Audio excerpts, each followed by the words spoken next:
um professor que também me desafiou, me provocou, me intrigou bastante e que semeou, que plantou, que deixou sementes que continuam ainda querendo germinar, em processo de germinação. Então eu quero agradecer, os comentários os comentários de Adelice já me arrancaram, me fizeram viajar um pouco e me tiraram de dentro de mim da minha própria leitura, não é? Eu fiquei, inclusive, aqui me deixando carregar pela voz bastante poética. Eu não estou vendo a pessoa, inclusive, mas a voz me arrancou bastante da leitura. E ela colocou da sua preferência pelo poema O Cruel Aprendiz. Eu não tinha antes muito contato com a poesia de Cleise Mendes, mas quero também agradecer pela possibilidade desse contato. O Cruel Aprendiz, ao lado do poema Os Vacilos de Sexta à Noite, foram dois poemas que me fisgaram um pouco mais dentro dessa coletânea, dentro dessa coleção. Não sei se numa segunda leitura, visto que a poesia tem mesmo essa possibilidade de se mostrar e se esconder, a gente volta a ela, a gente volta ao texto, e aí a gente vê outras coisas que a gente não tinha visto, e se deleita com coisas que, num primeiro momento, passaram despercebidas. Mas, nesse primeiro momento, esses dois poemas me fisgaram bastante. Tanto O Cruel Aprendiz, como Os Vacilos de Sexta à Noite, pelo encerramento que ela faz quando ela troca a grande solidão, aqui quando ela diz a maior solidão por a solidão maior, e me reporta alguns trechos da obra do escritor Guimarães Rosa, nesse processo de colocar-nos frente a frente ao imponderável que a poesia faz.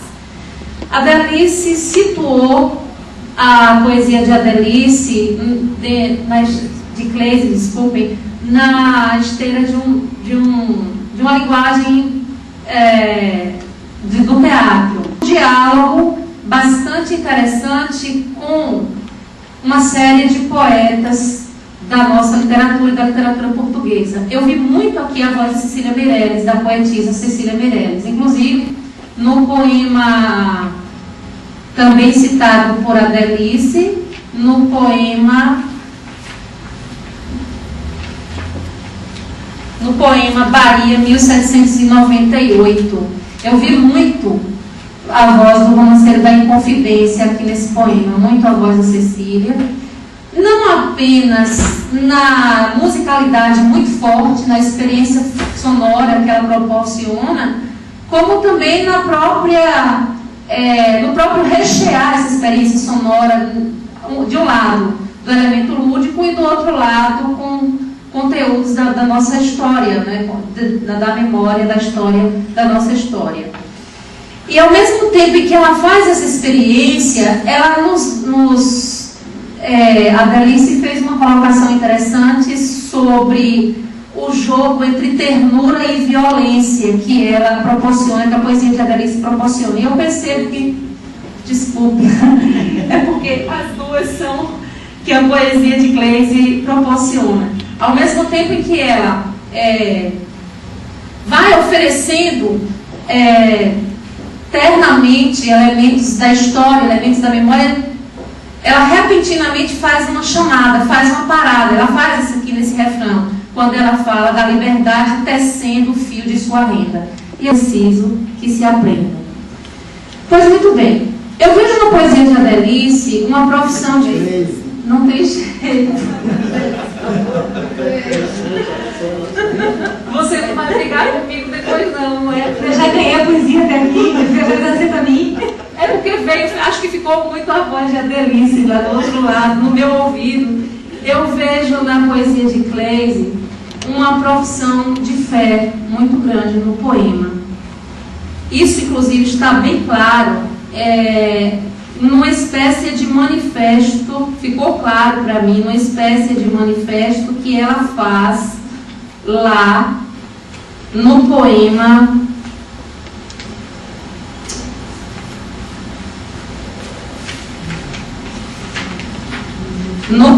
Paudite.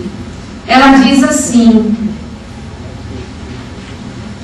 desde que o fogo sagrado nos foi entregue, aprendemos esta arte de velar e desvelar máscaras, para não sermos jamais espectadores passivos do grande espetáculo, mas arquitetos e demolidores de mitos, ensinadores do próprio destino, saltimbancos no vasto palco do planeta. Ela anunciou isso lá no início, num dos primeiros poemas lidos, na frase que eu achei belíssima: na delícia da deriva. Quando ela fala de mitos aqui, claro que são mitos que vão na contramão dos mitos dos quais Robert Valperei tanto fala na sua poesia. Porque através desses mitos e de algumas pequenas denúncias que ela faz, mas ela faz sem muita atenção, ela faz uma espécie de jogo de brincadeira, de ironia, uma ironia bem disfarçada. Inclusive eu gostei bastante do trocadilho que ela faz entre capitalismo e onde é que ela fala, meu Deus do céu, das malhas do capeta, capitalismo e capitalismo.